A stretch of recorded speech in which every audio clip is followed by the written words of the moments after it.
Dernier coup de pelle et dernier coup de marteau.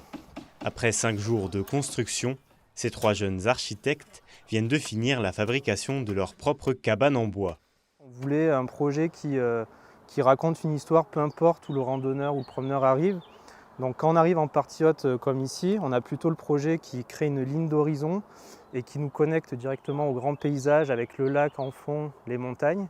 Et au contraire, quand on arrive plutôt en contrebas, on a cette même ligne qui écrase un peu le promeneur et qui cadre l'oratoire qui est juste derrière nous et qui nous connecte en fait plutôt à la montagne, au sol, à l'oratoire.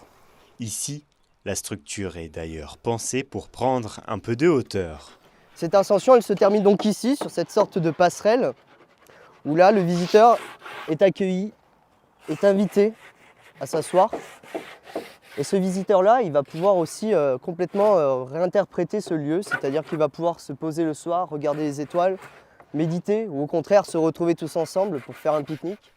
Participer à ce festival des cabanes était aussi pour eux l'occasion de concrétiser un projet qu'ils ont mené de bout en bout. Maintenant, une fois que c'est fini, c'est une très bonne fierté. On est passé par des petites étapes de questionnement, notamment celle des fondations, où il y a beaucoup de cailloux, très peu de terres meubles. Mais ça fait plaisir. Ça fait plaisir, et de faire ça avec aussi des amis qui sont venus nous prêter main forte, c'est des bons moments de chantier.